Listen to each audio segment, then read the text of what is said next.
حدیث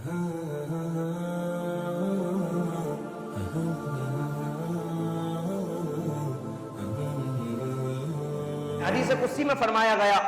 وَيَدَهُ الَّتِي يَبْطِشُ بِهَا، یعنی جب میں اپنے بندے سے محبت کرتا ہوں تو میں اس کے ہاتھ بن جاتا ہوں جن سے وہ پکڑتا ہے۔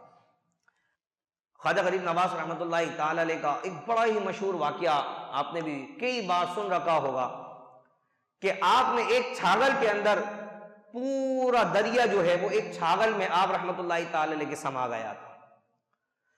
خواجہ غریب نواز رحمۃ اللہ تعالی علیہ کا بڑا مشہور واقعہ ہے کہ اجمیر شریف کے مشہور تالاب انا ساگر میں آپ غسل فرما رہے تھے، اور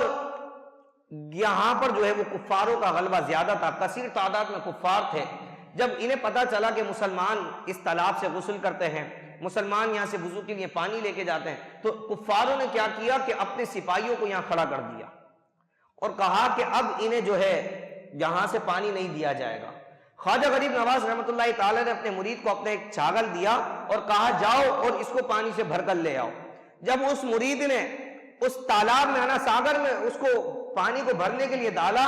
تو روایتوں میں آتا ہے کہ وہ پورا کا پورا تالاب اس میں سما گیا، یعنی کہ اللہ تبارک و تعالی نے پورا جو انا ساگر تالاب تھا اس کو خشک فرما دیا، خود پانی کی قلت ہو گئی۔ پھر وہ خواجہ غریب نواز رحمۃ اللہ تعالی کی بارگاہ میں حاضر ہوئے، توبہ کی، استغفار کیا، تو آپ نے وہ پانی دوبارہ الٹ دیا، اللہ تبارک و تعالی نے اس تالاب کو دوبارہ سے بھر دیا۔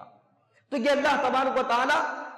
ان بندوں کو جن سے محبت فرماتا ہے انہیں یہ قوت عطا فرماتا ہے کہ اللہ تبارک و تعالی پھر انہیں ان کے ہاتھوں میں بھی ایسی شفا رکھ دیتا ہے، ایسی قوت رکھ دیتا ہے کہ وہ جو چاہتے ہیں اللہ تبارک و تعالی اس کو پورا فرما دیتا ہے۔